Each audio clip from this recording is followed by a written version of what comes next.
Good afternoon, everybody, or good evening if you're turning in, or tuning in, not turning in, tuning in from the UK. Welcome.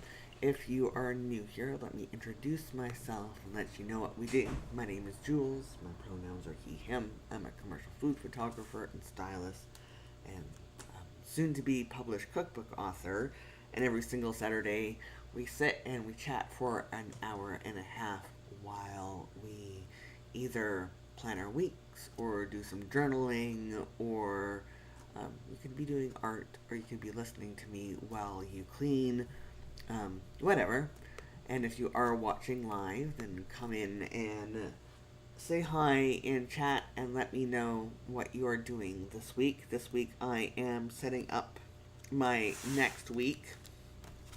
And so as you all know, I was expecting or as you know, if you are a regular watcher, either live or on replay, you know that this week I was to have gotten my copy, or the round one. Wow, my camera just did a color correction there when I open up the page. Okay, auto white balance is working. So I got round one proofs, which is like the designed book with some errors that always creep in. That's why it's called the proofreading process, on Tuesday, which is very exciting, and my book is going to melt your faces off. It is so gorgeous. The thing about that, though, is as they were designing it, because of how my recipes are laid out to make them friendly for neurodivergent readers, there needs to be, to keep it like readable and accessible, we need to shoot some more photography. And we thought we were done in principal photography for the cookbook, but we do need to do more. And that noise in the background, my dogs just decided like right at this moment that they had to go to the washroom, so my partner had to take them out. So yeah, so next week I have a bunch of stuff that I have, like appointments and etc. But I also have to work in some photo shoots as well, which I've somewhat planned in my project planner in the Hobonichi cousin that I use as a project planner, and somewhat scheduled. So that's another thing I have to work into this week, is photo shoots. Which, it's been a while since I have done a shot for the book, and there may be, my dog, Archer, is going to be sleeping beside me. So, yeah, I'm in my Jibun Techo diary right now, and it's almost to the point where I'm going to there's only a few weeks left. Okay, here's another thing. Let's just stop for a minute, and I need to talk about the Jibun Techo. As you all know, I'm staying in the Jibun Techo for next year, both the diary and the days, but I'm moving for the diary portion. I'm moving to the biz instead of like the standard one that comes in the starter kit. And it's already available for pre-order in the United States via JetPens. It's still not available for pre-order in Canada, and that makes me very upset because I want it. I want to unbox it. I want to play with the paper, the different paper types, and so that's something that hopefully in the next week or so is going to happen. The pre-orders, or the orders for next year. Hello, Anomic. The orders for next year for the Hobonichi is already available in Canada. So hopefully the Canadian retailers have decided to do is focus for 1 week on the Hobonichi before they release the Jibun. That's what I'm hoping is happening, because it makes no sense that they're both already available to order via JetPens in the US, but not up here in Canada. So yeah, that's another thing that has me, so originally, like this week, my priority was going to be, copy edits, but now my priority this week is both copy edits and extra photo shoots. It's like 26 images that I have to, in addition to the 50 I've already shot for the book, or was it 45, something like that. needs to be added to the book. Let me know what you're up to today, Anomic, and how has your week been? How is your planning for your move going? Let me know all that stuff. I think I have to open up my calendar here for September. Yeah, so I think I'm going to make my priority this week actually photo shoots instead of edits. I mean, I'll still work edits in, or proofreading, I mean. But there is a proofreader. I'm only supposed to proofread if I feel like it. So I'm not going to worry about it too much. I'm looking for... Oh, here we go. Colors. Sorry, yeah, it's a big change of plans this week, and so it's taking me a minute to readjust my thinking about what I'm supposed to be doing. Because I was not planning to have to shoot another 26 images. The images I have to shoot, though, are very, very, like, simple. It's me doing, like, single ingredients or mise en place. Like, highlighting one component of, like, a raw ingredient, in the artful way that I do, raw ingredient photography. And if you go to my Instagram, which is Polaris Creative Food, then you'll be able to see some examples of like how I do things like garlic and squash, and there's an asparagus shot that I really like, which I don't get to use.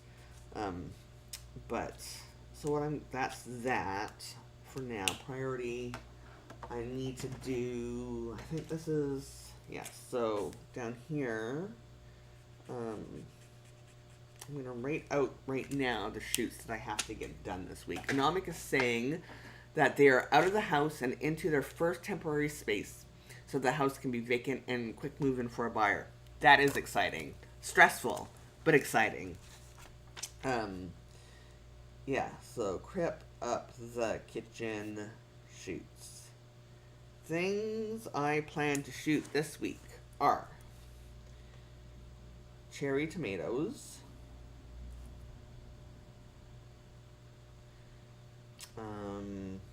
also what I want to do, I think I'm going to use this one right here. And Anomic's saying they like the asparagus shot. It looks like a forest. Thank you. Yes, I wish there was asparagus in my cookbook, because I would very much have liked to figure out how to incorporate that into my book somehow. But the garlic that's on there is going to be in the cookbook. There is the grilled cheese sandwich that's on there is going to be in the cookbook. There is a bunch of squash, and the shot is called Gorgeous. That's going to be in the cookbook. And then there's some others that I have to shoot. So I have to shoot cherry tomatoes.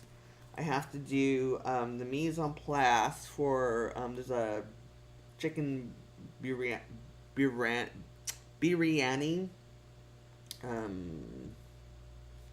Spices in the book. So I'm going to do a mise en place of the spices. A bunch of, like, purple peppermint. Even though because there is a recipe, like I have French frosting, buttercream frosting, and a chocolate cake. And when you pair it together, it tastes like after 8 dinner mints. And so even though the mints that I have on the cake image is like a green regular spearmint, there's a beautiful, like, the purpley color mint with the green leaves underneath from a local farmer that comes in a bunch that I've ordered, that I'm going to shoot that because it will look like that much more luxurious for my book. So mints, and then I'm doing a shot of Thai basil fresh with lime leaves, because those are 2 ingredients that are used often in Thai cuisine. Now I'm saying that sounds yummy. It is yummy, and it's done in the air fryer, so it takes I think it's 12 minutes for the cake to bake. And there's a trick in my cookbook about how to do cakes in the air fryer so that they stay moist. Because one of the problems with doing doing baking and convection baking is that they can dry out. And so my cookbook has a tip of what to do to keep the cake moist and not have like a dry, crunchy outer shell through the air fryer process. Um, and then I got an onion also from the farmer's market that still has it's the onion bulb with like the greens on the top.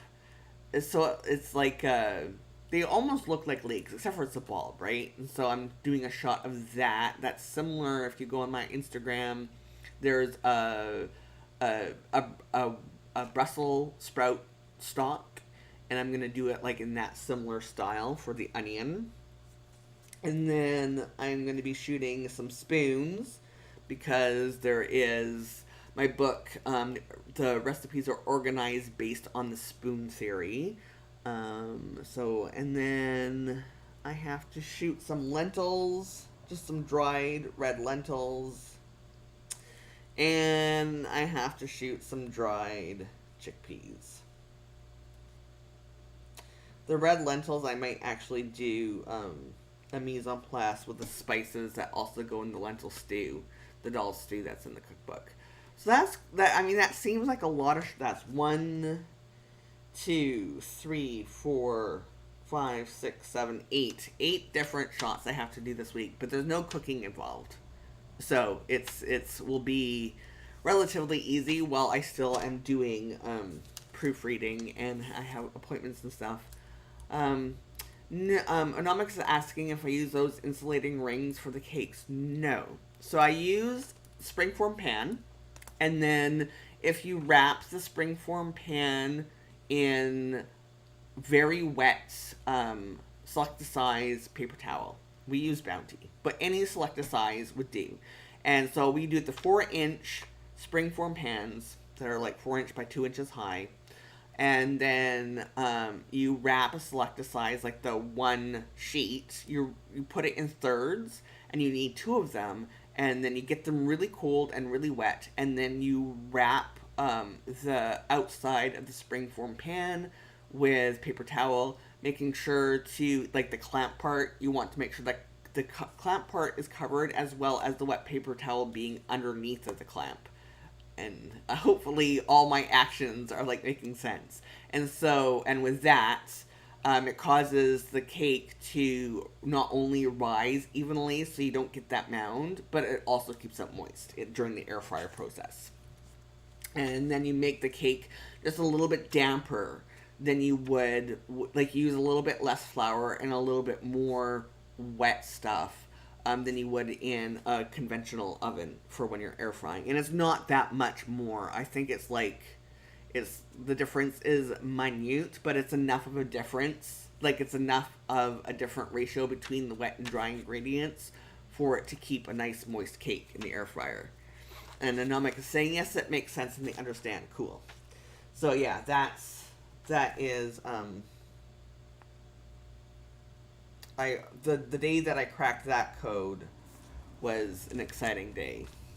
Priority. And the paper towel, I got that idea from a French cooking cookbook, because it's actually like if you're tired of your cakes like not rising evenly, wrap your springform pan or your cake dish in a paper towel.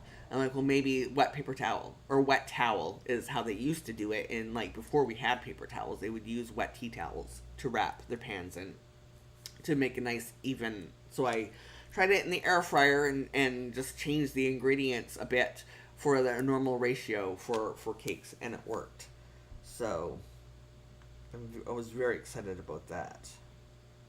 And then, so say, yeah, and the chocolate cake also uses yogurt as in it as well to add a little bit of extra niceness to it.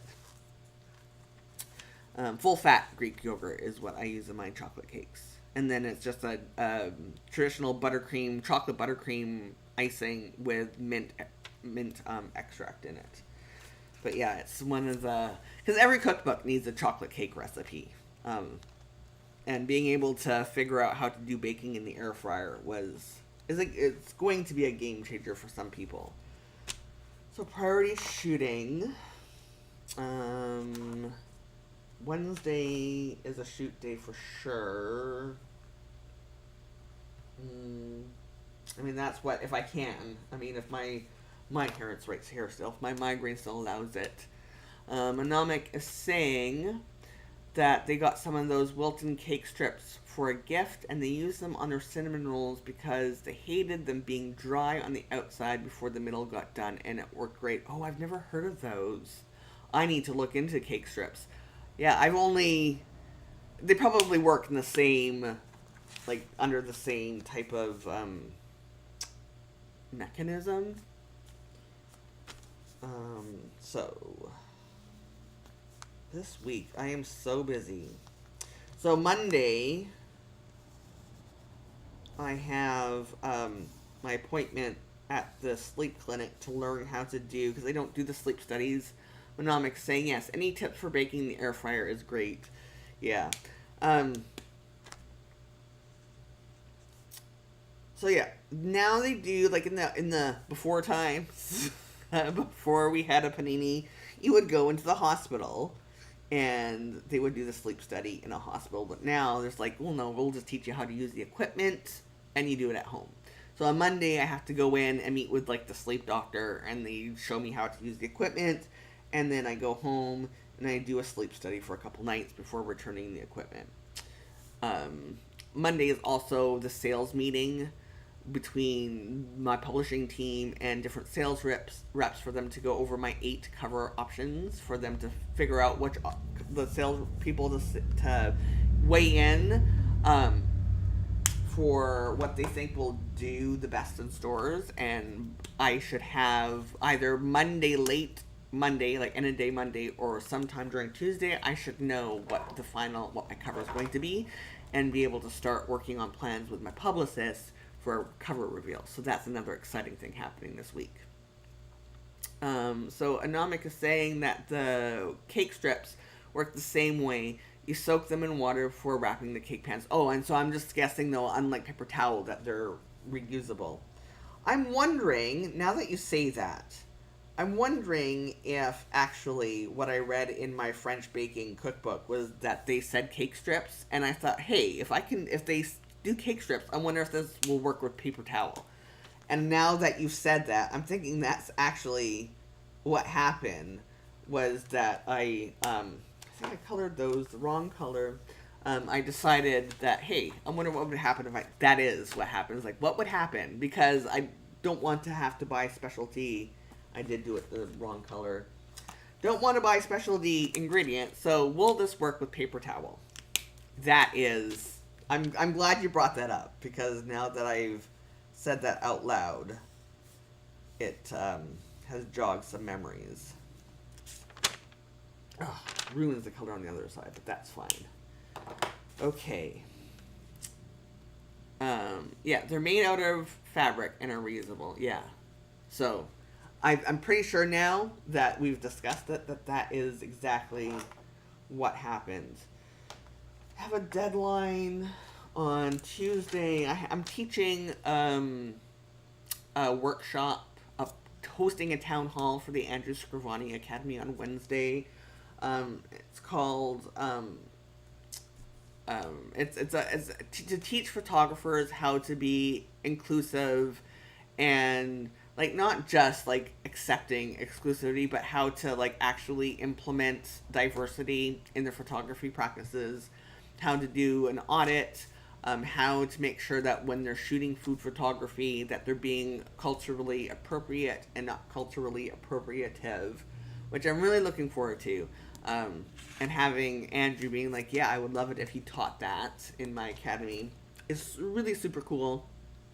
But I've given this talk lots of times for different photography bodies, and I have to retailor it specifically. Like the one that I have right now done is for like all types of photography.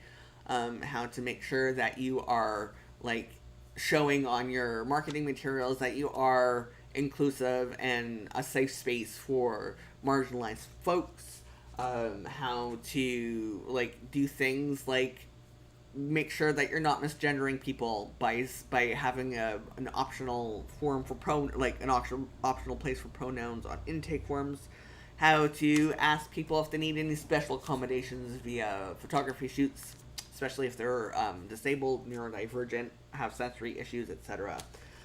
So on Tuesday, I have to set some time aside to update my slide deck to make it all about food photography instead of like all photography, which is easy. It's mainly taking out a bunch of slides that are not relevant to food photography and just focusing on diversity and inclusion in food photography businesses, especially since the food world is like all of it, cookbooks, photography, all of that is, there's so much cultural appropriation in food business. So yeah, I'm excited about that. Deadline RG120, and so that's a deadline on Tuesday. Do I have any other deadlines? Oh, that's not good. I've done that before. I've already done that, so I don't need to mark that. Okay, so slides. Finish. Slides. My handwriting is extra bad today. Oops, my head's in the way. And then the rest is all personal stuff, I think. Do I have any birthdays this week? No, I think next week is all birthdays. That's the wrong month. Yeah. Anomic saying is very interesting, but you cannot copyright recipes. So here's the thing about recipes and copyright. The list of ingredients is the part that you cannot copyright. The part but the method, that part is copyrightable. So as like you can take the exact ingredient list, but you have to change the method part because the method part does have copyright. So, but the way that it happens, cultural appropriation in food, is things like a very common thing that happens in the cookbook publishing space with traditional publishing is white people being hired to do Asian cookbooks. Whatever Asian cuisine, pick an Asian cuisine over an Asian cook, as an example. And then I'm saying, oh, okay, about the copyright stuff. Yeah, a lot of people don't know that. The ingredients are not copyrightable. Method is. But you just have to rewrite it in your own words. It's not just it's not just a simple case of changing a word here and there. It has to be a complete rewrite. So like all the recipes in my book are specifically developed for neurodivergent brains. The methods are written in a way that is not like, you know how in most cookbooks there's like 3 or 4 steps in like one step. There's no hidden steps. And then like some of the techniques I've changed and tweaked for neurodivergent people and for people with disabilities. So all that stuff you cannot copyright. My ingredients, you could take my ingredients and do whatever you want with. Even though some of the recipes I also like the ingredients lists, I also develop from scratch. But yeah, all my recipes. That's one of the reasons why I have Recipe Developer on my like as one of the things that I do in my food photography businesses, because recipe development is things like take a brand and make recipes, like not only like figure out ingredients that pair well with something, like say maybe Robin Hood flour or some flour company hired me to make 5 recipes that revolve around their flour. And so, Anomic saying they just think of Krispy Kreme in a safe and they refuse to let any ingredients out similar to Coca-Cola. Yeah. Because if they did, anybody could take those ingredients and start playing with them, right? Like that's why they hold on to those things so tightly. But the thing that happens in food photography when it comes to appropriation is like calling a fruit-based spread hummus. Hummus is Arabic for chickpea. And so, like, and there's white people who will say things like chickpea hummus. And that's like saying chickpea. Chai tea is another one where you're saying TT. It's things like using chopsticks for all Asian foods when each Asian culture and even like subcultures have different rules for like you never in Japan you use chopsticks for rice. In Thailand you do not use chopsticks for rice. It's very rude if you were to use chopsticks for rice. And so it's things like using chopsticks for any Asian food because you think that's what Asian people do without actually learning what is appropriate for that culture. Stuff like that, right? So I'm covering like appropriate propping, how to do research, how to discern between good source material for cultures that are outside of your own. So you're making sure that you are like actually doing it through an authentic lens and not whitewashing what you think those foods should be. I don't. Yeah, that's the gist of it. I would say. Break. I still have to do this. It's So I'm teaching, and then just like how to make sure that your language is inclusive on your website. I keep doing that on Saturdays. How to ask if people need accommodations without like being there's a I have to back up to tell a story. There's a show on the CBC that you can stream called You Can't Ask That, where it's like questions that they're asking disabled people that are rude to ask outside the context of the show. So it's like how to ask those questions without asking those questions to make sure that people with disabilities, disabled people, have the accommodations that they need. Anomic says, have you ever watched Uncle Roger and his critique on Jamie Oliver? It is interesting the way he calls out the whitewashing out. Yes. So I love Uncle Roger, and I love the way he poops. I normally I would use the S word, but in case there's children watching, like parents with small children in the background, I love the way that Uncle Roger takes down the whitewashing of Jamie Oliver. And I like how I like also seeing growth in, like, I think Jamie Oliver is never going to learn, and he's always going to whitewash food. And then there's Gordon Ramsay, who used to be horrible when it comes to whitewashing food. Like, he used to, like, critique, like, Indian food and all, like, not just South Asian food, but all Asian food this is old, outdated, whatever. Instead of being like, no, there's a reason why this is like cooked this way and tastes this way. You cannot add your British flair or your French cooking technique to this food, or like swap out ingredients and think that it's, unless you're doing it for allergy or whatever, right? Like there's still things you have to hold true for. In recent years, though, Gordon Ramsay has stopped being like, oh, our British and French trained cooking techniques are superior to non-Western European, and has actually started to embrace and using those Western Europeans.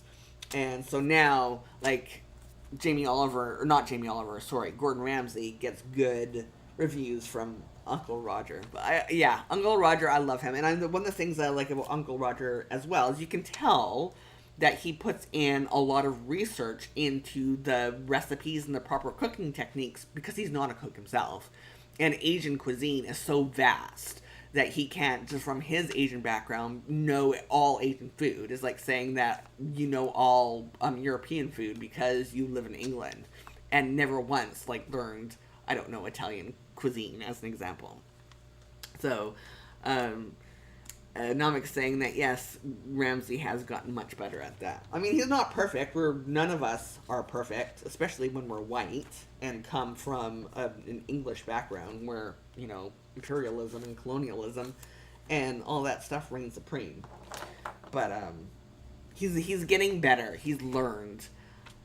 Use the yes, Uncle Roger's favorite quote. Use the right amount and not the white amount. Oh my, yeah. I was watching one the other day. I mean, like, imagine removing the seeds from one chili pepper and thinking it's going to be hot. And I was watching, there was one that Uncle Roger did the other day, and he used that. And it again made me think, because I use in my cookbook uses the right amount and not the white amount.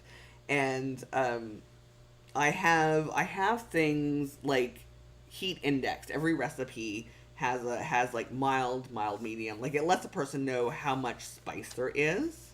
That said, I'm being so messy today. That said, because I grew up eating the right amount and not the white amount when it comes to food that are like, especially South Asian food, I don't know if my palate is a good like, I'm worried that other white people are gonna be like, this isn't mild, this is like hot, what are you doing? Whereas the Thai readers and the Indian readers and the South Chinese readers who have spicier cuisines, same with Korean readers, even though there's no Korean recipes. There's a Vietnamese recipe, the pho is on the mild side, but I think there's going to be white people who think the pho is a little bit too hot or too spicy, but it's the actual like right amount. But I do have tips in it for like, if you think this is going to be too spicy for your palate, then cut back on these spices and you should be good. Yeah. Yeah. They're not saying yes, that lets someone tailor it to their own taste. Yeah. So I'm very like, I tried to strike a balance. I mean, I respect my whole thing was, I'm going to respect the cuisine that is there, and then give white people who are allergic to flavor, and I don't mean like really allergic, I mean they just grew up thinking that, oh, okay, here's a really good example. So I was looking, I got a bunch of patty pan squashes in my weekly vegetable box that gets delivered. And so I tried searching like recipes for like flavorful things to do with a squash, because I'm not a fan of summer squashes. I don't like zucchini unless it's in zucchini bread. I don't, and it's probably because I grew up with very bland flavoring. But there's this one recipe, and then I'm like, okay, I'm gonna try this, and it had like spicy and flavorful in the title, and I'm reading the ingredients, and like the spice was a quarter of a teaspoon of cayenne pepper for 8 servings, and it was the most bland thing ever. And everyone in the comments was like, oh, that was like really too spicy for me. And it was the most minuscule amount of cayenne pepper over 8 servings. And I knew, like, reading it, I knew, because this is what I do, is develop recipes, I knew I should have added more cayenne pepper for my own, but I didn't. For some reason, I'm like, well, maybe I'm wrong this time. Maybe it won't be the white amount. But no, it was the white amount. And it's like, nope, that was bad. That was bad. That was the least flavorful thing I have. No, I'm never going to make that recipe again. And I think that's I can't, online recipes are really hard. Unless I go to non-white sources for recipes. And then you get some flavor. But white Western European cooking, I should clarify that, because Eastern European cooking is a totally different animal altogether. Anomik is saying that they went to an Indian restaurant and their mom wanted her meal spicy, and the waiter asked if she wanted just hot or Indian hot. There was a big difference. Yes, so we have a Mexican like food cart that does tacos here, and they have Canadian hot and Mexican hot as their hot options on their menu. And I thought about doing that, like having a white hot and whatever, like Thai hot or Indian hot or whatever. But again, I didn't have enough taste testers of people who, like, I had a lot of white taste testers, but they all grew up with me eating spicy foods, so their palates aren't the Canadian palate either. Like, grew up in very white Canada. They're all people who grew up where I grew up, which is very, very multicultural, and lots of new Canadians from countries that aren't afraid of flavor. So, yeah, that was fun. But I gotta not do my password online. I gotta see what time. I think my sleep appointment is at 1 o'clock on Monday. Okay, so here's the thing. Now that I just open up my phone, it is currently 34.4 Celsius in mid-September here. This is not normal. Like, that's rude. I'm saying that the weather's being rude, and I'm not a fan. Yes, 1 o'clock is my appointment. But yeah, there's Indian restaurants here don't do that. And it's probably because they are, I mean, white people here have grown, we have such a large South Asian population that, South Asians, yeah, that is, I mean, isn't that gross? Especially for this time of year. They don't do that, and even, yeah, but I've never been to an Indian restaurant outside of an area that has a large South Asian population to know whether or not, like, to do to see, like, I would like your Canadian version of hot and your Indian version of hot.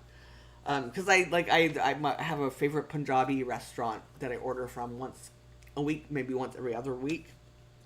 That is, and like they have like a mild, they call a thing of mild, right, heat, mild spice blend, and I eat it, and it has enough spice where it makes your nose start to drip, but it's not spicy, like you don't feel it really, right? It's just that kind of spice that warms your sinuses, but not your mouth or whatever. And every time I think about that, because to me I would consider that mild, because it doesn't hurt your mouth, right? You don't feel like you need to have yogurt or milk or cheese or flatbread to dull the spices. So, oh, it's this color that I need. So, yeah. But every time I eat it, I think I feel bad for white people who have never had spice in their life, and they can read this description that says mild, and they eat it, and it melts their faces off. So, sleep. Appointment.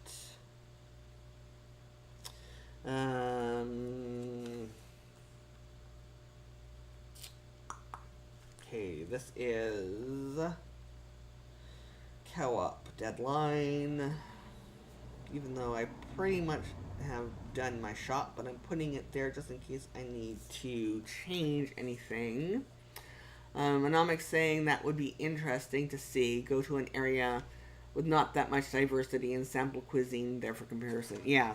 And I just have to, I don't know where that would be, though. Like, because, so, BC has the largest population of South Asian people in all of North America.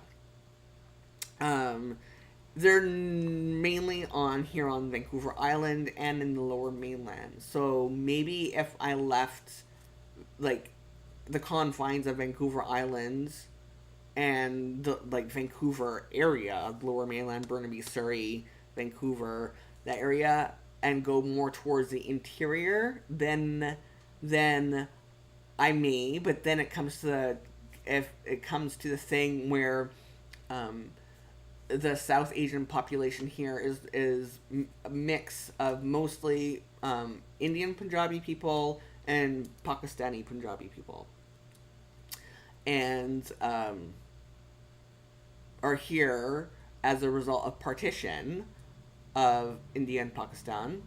And they have like the first generation of their family came over in the 40s after partition, and then subsequent waves have come of the family, and they've all stuck to the same areas in British Columbia, which is southern Vancouver Island and the Lower Mainland.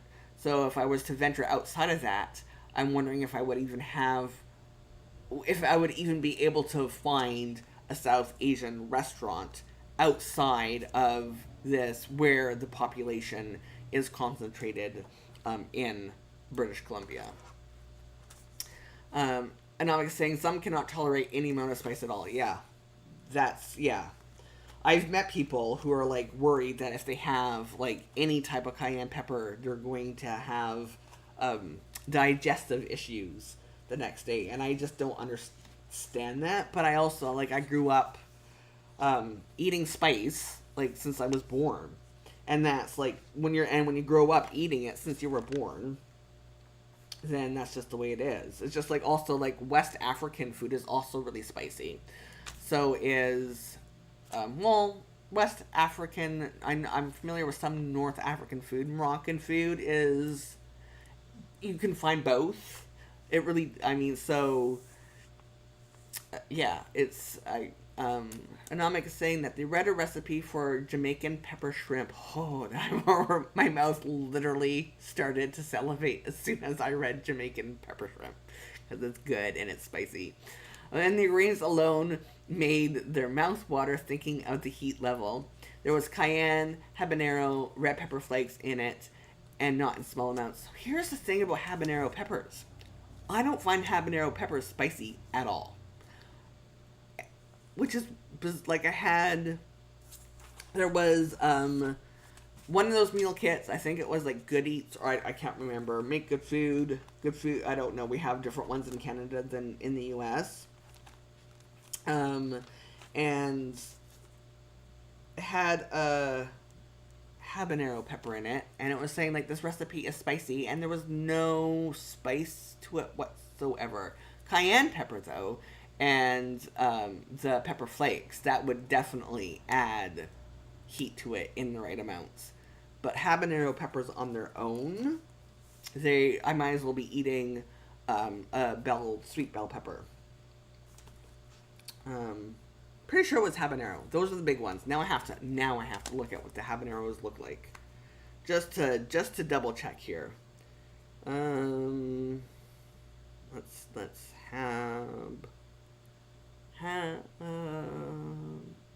I'm looking habanero. I want to see what the Scoville. Oh, maybe it wasn't a habanero, because these are smaller than. Oh, nope, it wasn't a habanero. So never mind, I was wrong. Now I have to see. I have to let.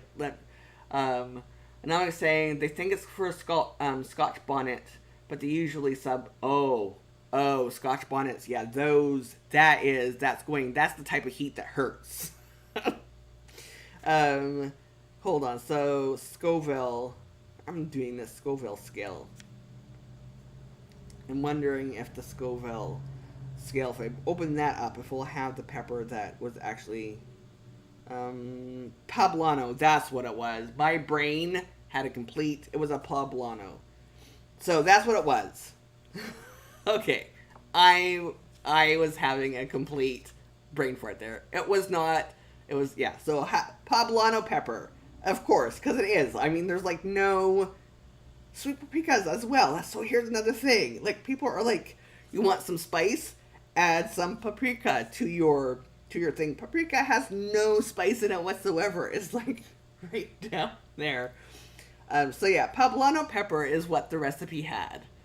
And it's like, ooh, this is a spicy dish. Like, this is like, it's like here, and I ordered it specifically because it's like, this is a spicy food. There is no spice in a poblano pepper. Yeah. Habanero would be spice for me too. After I look at the scale of 100,000, absolutely. So that was me having a complete brain fart and mixing up two different peppers in my head. Cow up delivery. And I have to shop on Friday. Oh. So that reminds me, and milk deadline. I need to... I'm going to do that on Thursday. Put that in my to-do list now. Paprika, yeah. So here, I don't know if I've told this story before, so excuse me if I have said it before. There was a recipe, I think I have, in like an, hold on one second, shopping list. There was a recipe for, sorry about that, for spicy orange chicken in a cookbook. And the spice, the thing that was causing it to be spicy, was a pinch of paprika. Like, that was the spice. And I just lied. And I think I've told the story. I think I have. And I think it's because Hungarian has a paprika that is a little bit spicy.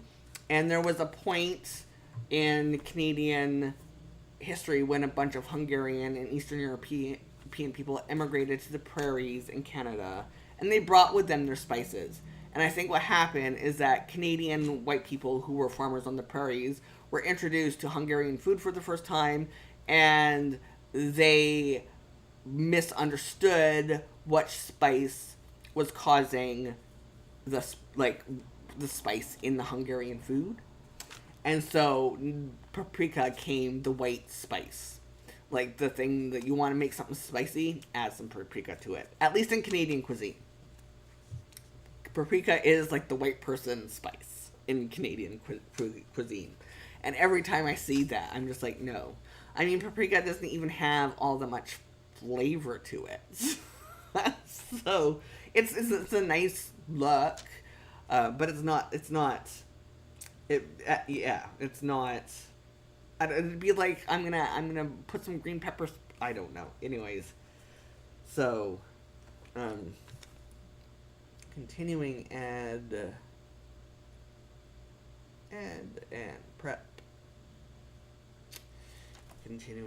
prep, I gotta stop putting my head in there.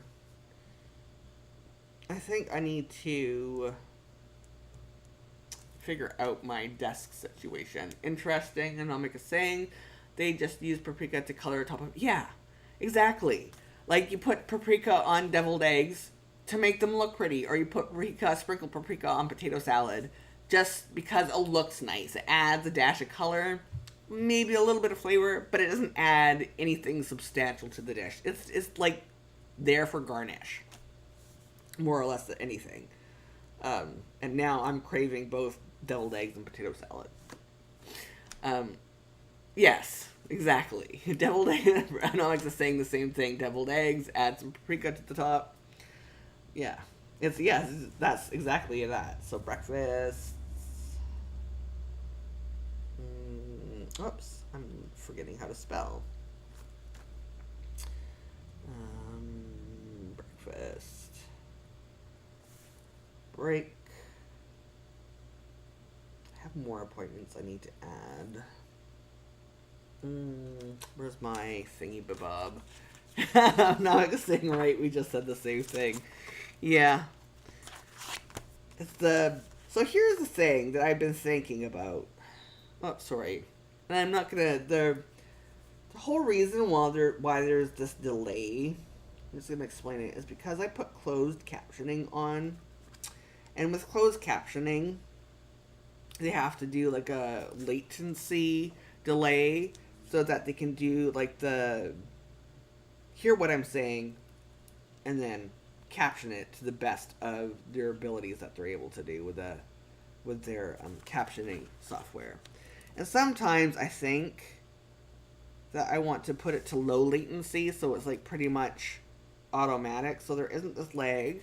But then if anybody were wanting to watch the live stream who was hearing impaired or deaf, then they wouldn't be able to watch it without the captioning.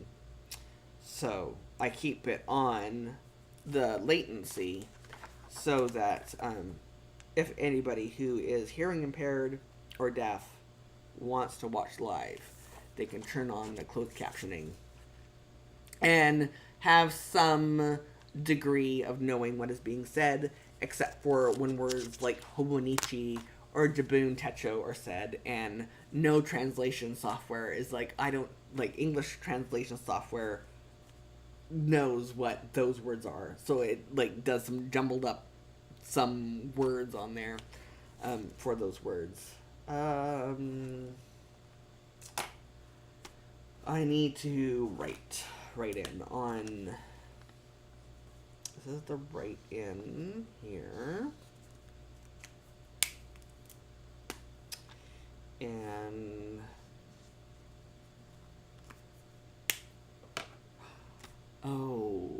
I'm saying, yeah, it's weird with the delay, but not that bad. Well, I'm glad that it's at least bearable with the delay. I wish captioning software, maybe once like quantum computing becomes ubiquitous, we'll be able to have live captioning without having to have the delay for the computer to like do all its computing it has to do. Work appointments are what color? Nope.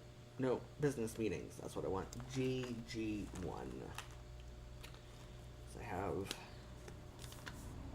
the town hall this time.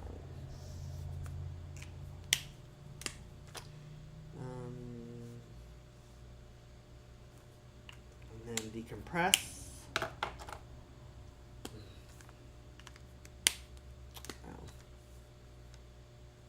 And then I have to do the shoot if I can in the afternoon. Nanak is saying they just have to give grace for the late comments from me. Or I have to give grace. Nah. I mean, I'm always sometimes the only thing for on my end when it comes for the delay is like most of the time I know what you're asking or what you're commenting on, but there's the odd time where I have to like ask for clarification and then wait for you to ASA town hall to clarify, which is fine. I don't mind. Stop it, Jules. Get your head out of the way. Decompress.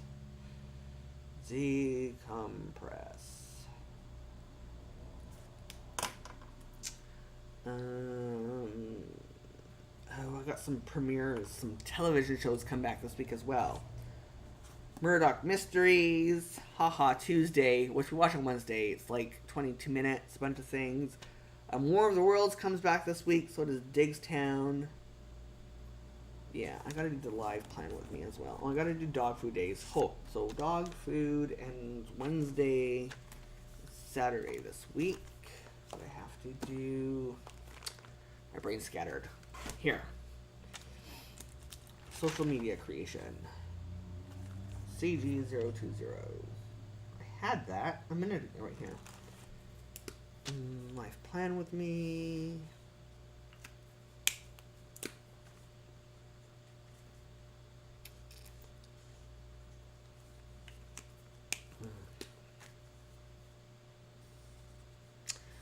Also, what else? What else can I talk about? I made the decision today, and I am hoping I made the right decision, that instead of using, the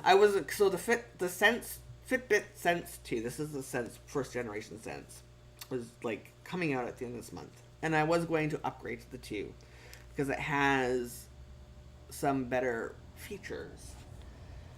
And then I was looking into like Vitruvian, the fitness thing that I told you that I wanted to get, that I'm planning to get, if it ties in to, like, if there's a way to connect it to the Fitbit. And the Vitruvian, you cannot connect your data to the Fitbit, but you can connect it to Google Fit. And Google Fit uses Wear OS.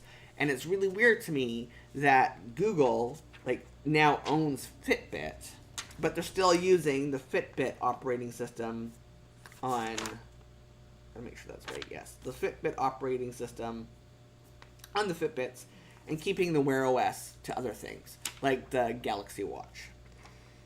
And so I was like, okay, I am getting the Vitruvian. So I fell down a rabbit hole today of looking into the differences between the Fitbit Sense and the Galaxy Wear, or the Galaxy Watch 5 that just came out. And I'm really angry at myself that I didn't get the Wear 4 last year and I got the Fitbit instead. So I am ordering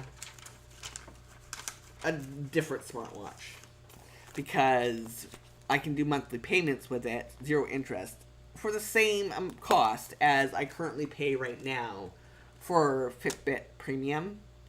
And all those things that I pay for Fitbit Premium are part of, like, the Wear OS software and the Google Fit stuff for free. And I feel really, normally I research this stuff, but I was so, because I have, it's treated with medication right now, but I have, not tachycardia, AFib. I have AFib. And so I got this because it has the heart rate, not heart rate monitor, the EKG. But I didn't know that the Wear also had the EKG. And it also has, like, other stuff that the Fitbit doesn't have. So anyways, why did I talk about that? I don't know. Because I think the lesson there, folks, is do your research. And the prices aren't all that much different either between the Sense and the Samsung. And I use a Samsung phone. So, yeah. Okay, so write in. Gotta write that in. With my hand. And now I'm like saying, it's annoying when that happens. You think yes. Yeah. The great thing about it, though, is, so I have the 2 watch bands that came with this, because the when you order the Fitbit, you get the small watch band and the large watch band. So I have the 2 original watch bands, and then I have this sports band that comes with it, and then I bought this band, and I have another, like, it's a weave band. Technology, I don't know, I'm saying technology changes so much sometimes it's hard to know what is out and available. That's true. So what I'm planning to do is, because this is still good, it's only a year old, and I can, like, delete off my data off of it, and then I also have extra bands, is I'm planning to sell this Fitbit on used, because unlike, like, Samsung, where you can buy the last generation watches, Fitbit isn't going to be selling the Sense 1.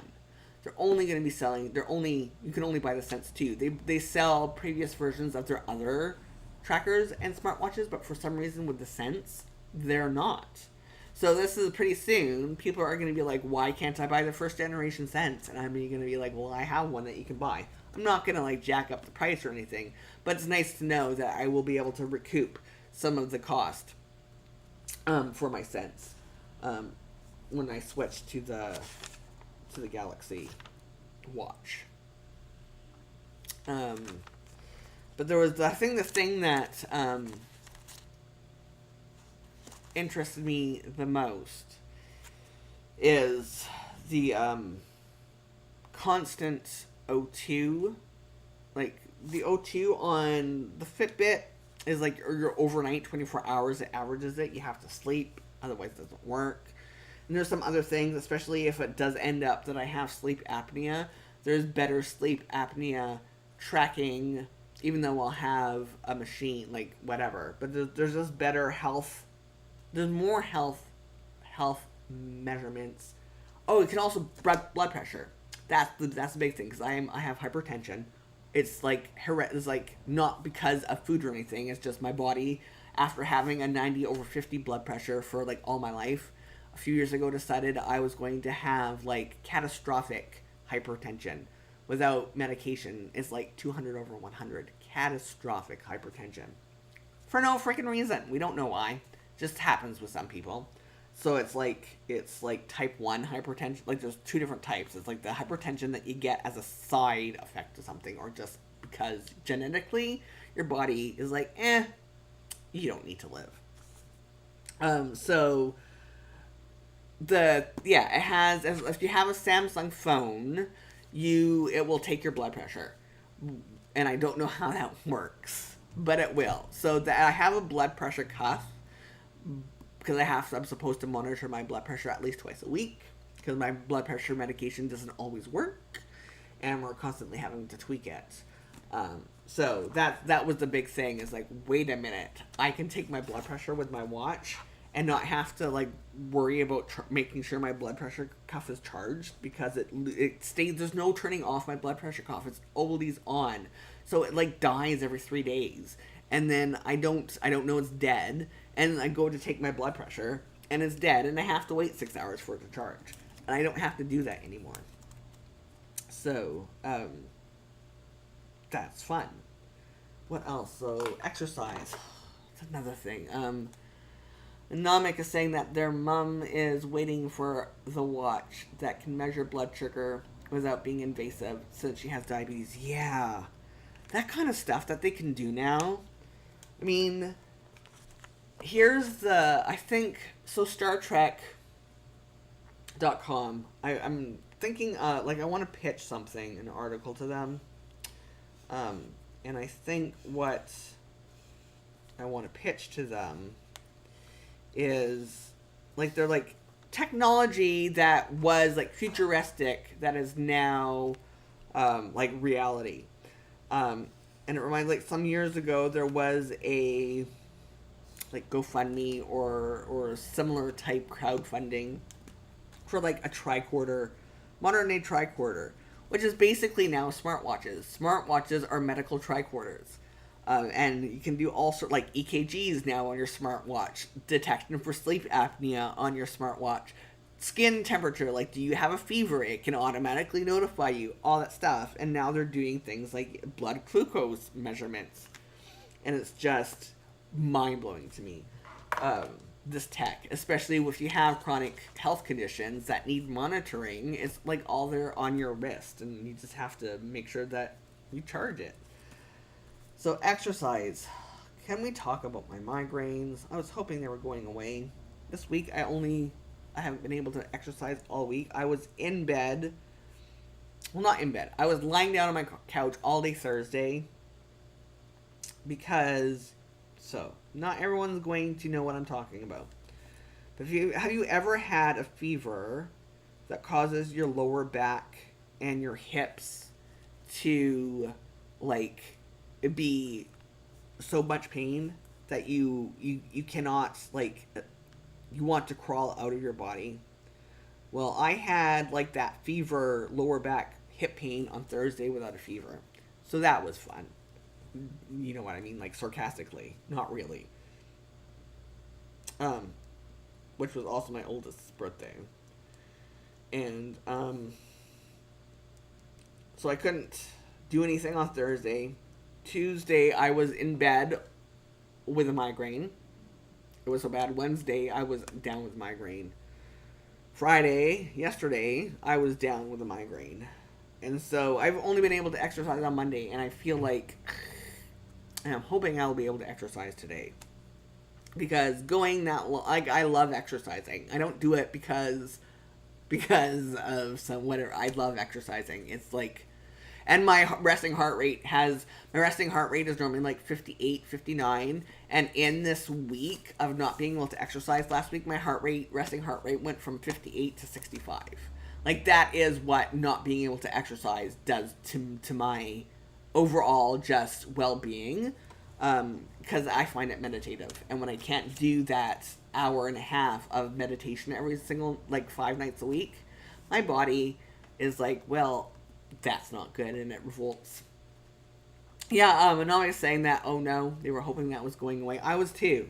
I was really hopeful, because on Monday I felt great. Monday I was at fours all day long, and I, like, exercised, and I did Just Dance, and, like, I had a really great workout on Monday.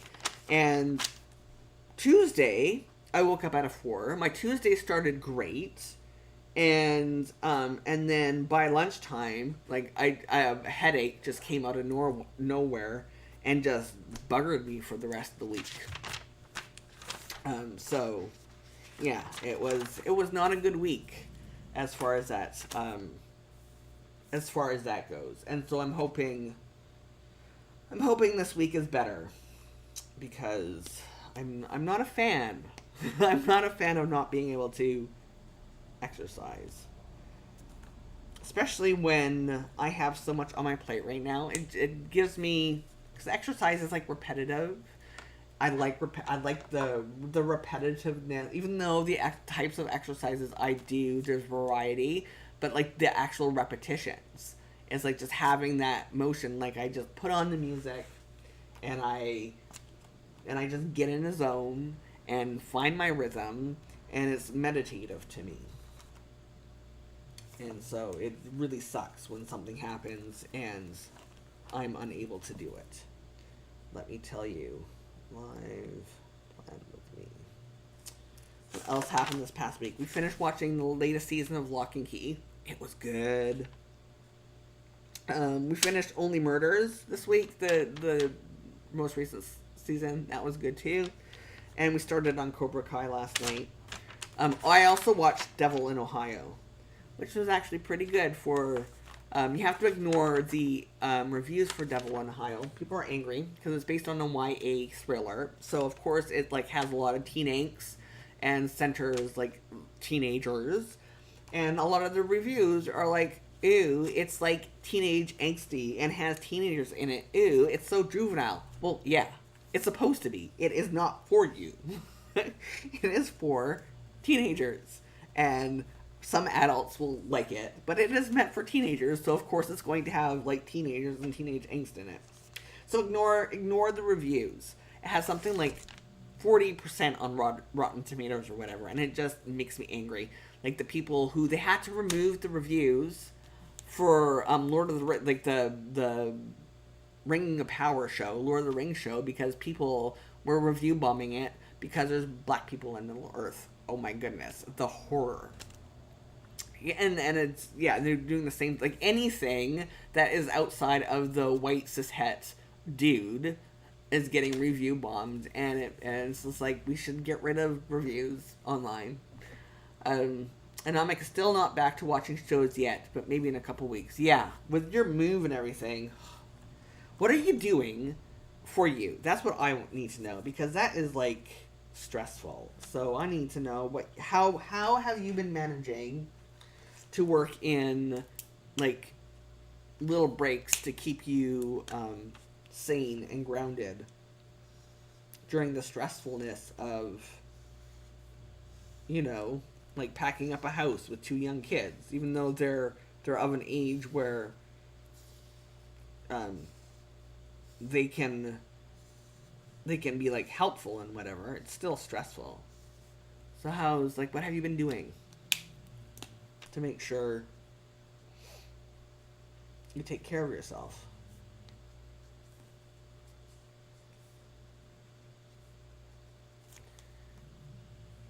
Sorry about that. I think I'm going to have to bring my desk. I've said it before. I need to bring my desk up higher. The problem with that, so this is where you bring the desk up higher. I have stuff here that I use, and I would have to reach down. Namek has been listening to audiobooks while they do other stuff, and they hope to add in some morning walks in the coming weeks. That's one thing I used to, before my spinal cord tumor made it impossible for me to walk for more than a few minutes without, like, my legs just stopping and falling. That's one thing I miss. I mean, during the summer, when it's nice enough, I can use my chair and join my partner as they walk the dog. But we used to go to the dog park, like, every single day and take them on hikes or whatever, and I really miss that. But I'm glad I've been able to find, like, an exercise app and program that works, because I don't have the walking anymore.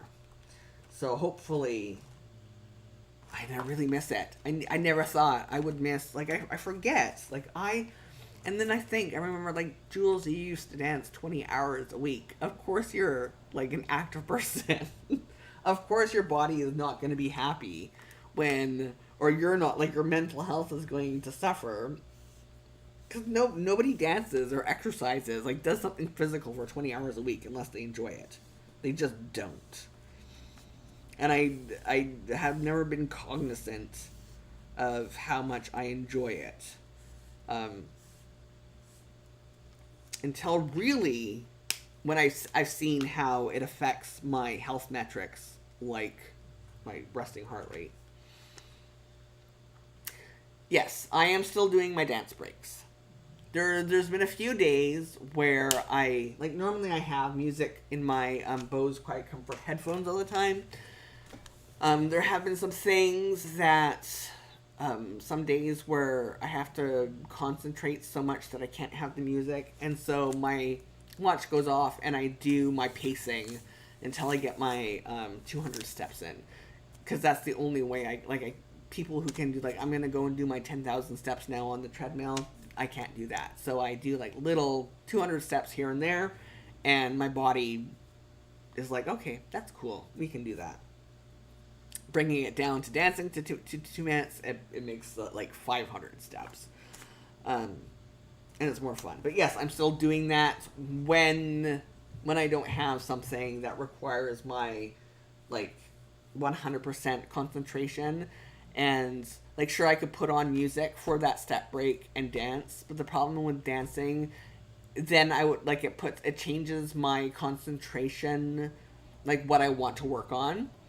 So when there's things that require me to hyper focus, I cannot put any music on. When there's things that just require, like, the normal amount of focus, then my music's playing all the time. And, like, especially when I'm doing, like, photography prep, photo editing, like, planning. If I was planning without the camera on, there would be music on. Things that where I don't have music on is when I'm writing, only because, well, it depends. Sometimes I can have music on when I'm writing, but when I'm doing, like, proofreading, copy editing, those two things, because it's a different type of brain, like, writing uses a different part of the brain than editing does.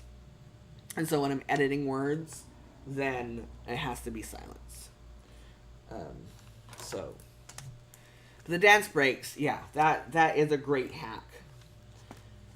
And I forgot that I even mentioned that to you.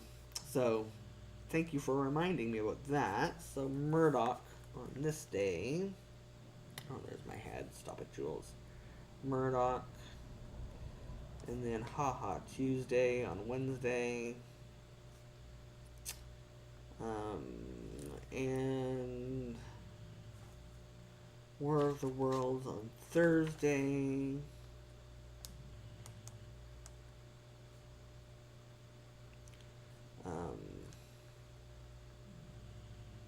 But Digstown earlier.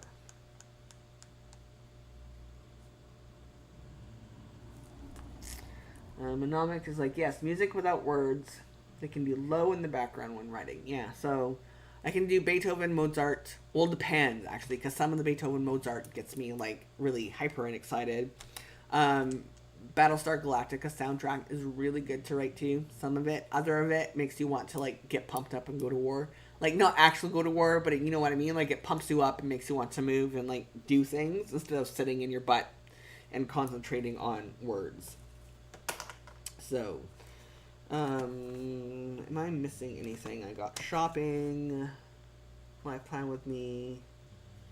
That's done. The town hall's in. Yes. Yeah. That's there. That's there. I've already done that. I'm not going to be able to finish the June flip this week. There's no way. Because, like, yeah, I have, like, 2 hours here to do some shooting. Now, what else? I have to do my body breaks. So, there is a thing, it was a thing in Canada to get us, like, participation. Exercise has always been, like, a really big part of Canadian fabric, and not so much sports. You know how, like, football is a thing in America? It's, like obsessively a thing in America. Well, like, just regular exercising, walking, hiking, like, just active transportation type things. That is what Canadian culture is obsessed with. And so to get kids, like, to even have commercials, like participation commercials, body break commercials, where it's like these two fitness instructors, like here's a commercial and we're going to show you how to, like, work in this really quick exercise in your day. And it's geared towards kids. So every time, like, the word body break, and it's really like body check-ins, like there's a music that accompany, like a jingle, but it's like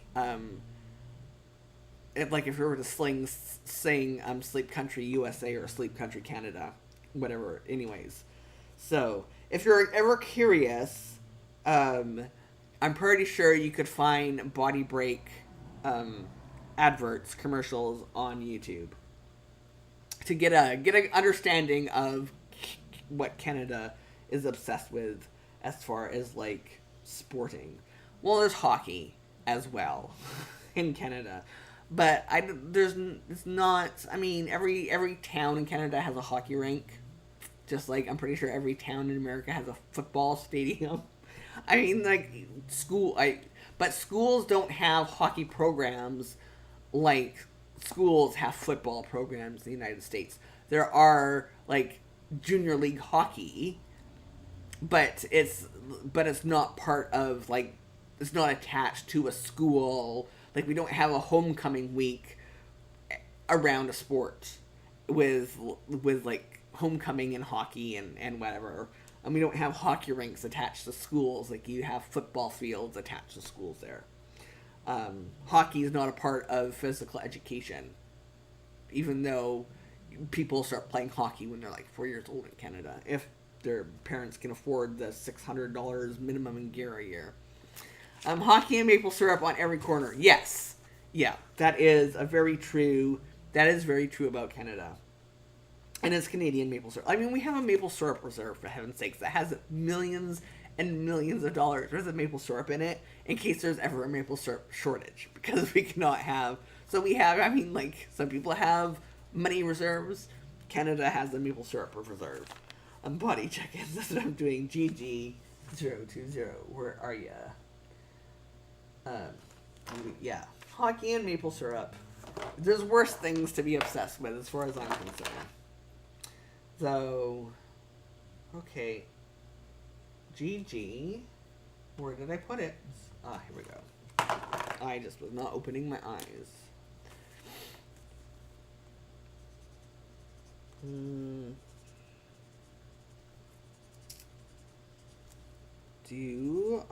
What time is it? Oh, wow. Today went by fast. We have like 12 minutes left. I was going to decorate some pages, but I guess not. Let me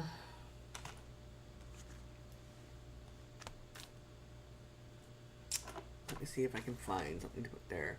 Vermont, I'm not saying Vermont versus Canada in a maple syrup showdown. Oh, that is actual, like, there was, I can't remember what show, but, like, those are actual fighting words. I don't mean that, like, hyperbolically. There was a show, and it was, like, a Canadian show, and maple syrup was in it, because somehow, and what happened is someone had purchased Vermont maple syrup, instead of Canadian maple syrup.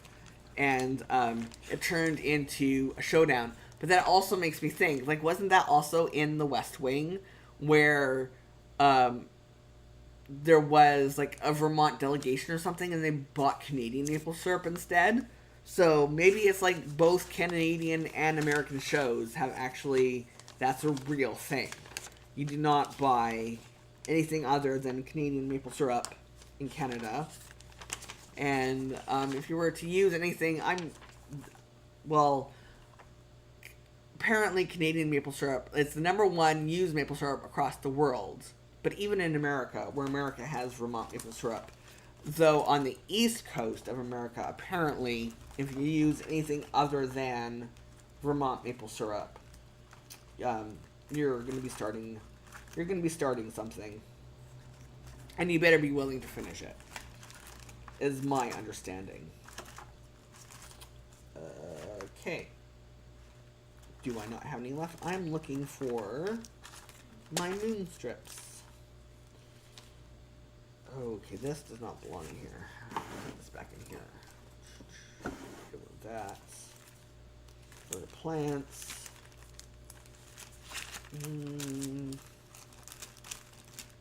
Nope, here we go.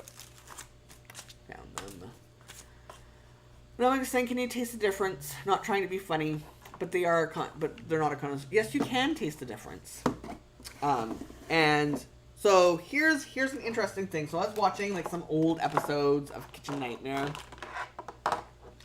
and they were trying to pass off Maine lobsters or Canadian lobsters for Maine lobsters. And the restaurant owner is like, well, they're all like, it's the exact same species as lobster.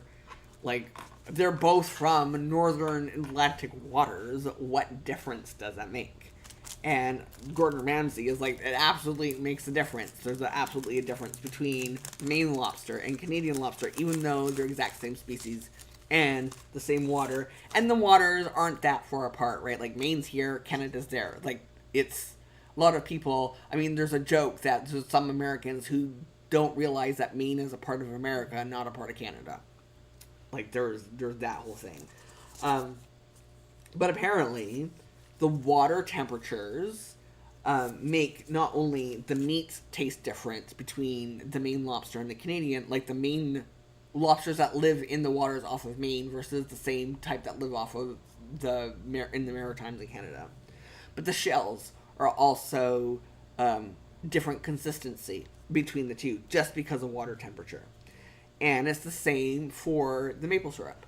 The trees are exact same, like it's the same species as maple trees that produce Vermont maple syrup versus Canadian maple syrup, but the slight temperature differences produces a sweeter maple syrup from Canada maple syrup than the Vermont version.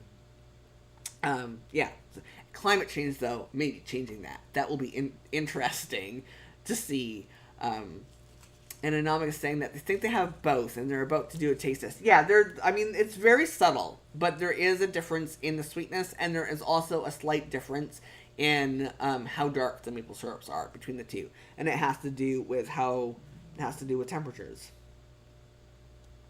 This is the right. Nope. Which is the right way up? This is the right way up. Okay, I guess I'm covering up the whole thing this week, which is fine. So you have to let me know if you can taste the difference. It's like the people who go around and super tasters. Super tasters can really, like, there's super tasters who have tested it. They can really see the difference, taste the difference. Yeah. So, and then there's things like climate change that, I mean, all that stuff is now subject to change. And who knows, like the temperature is still rising. Let me just see what temperature it is. 33.6. So it's gone up a whole degree over the course of this live stream.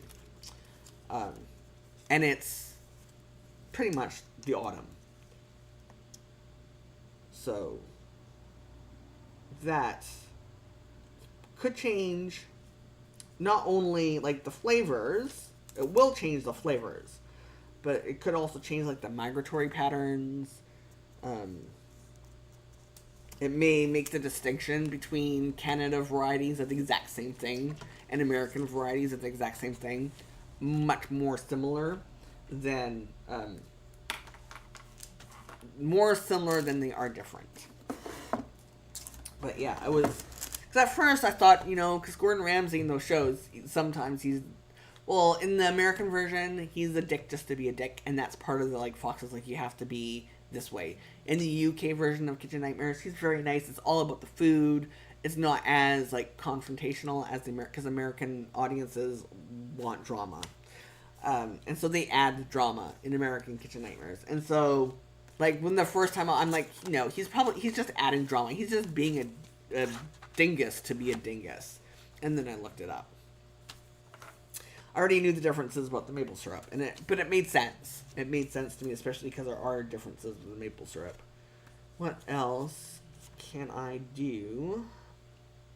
I'm going to add on my Tuesday to-do list, if I haven't already. Okay,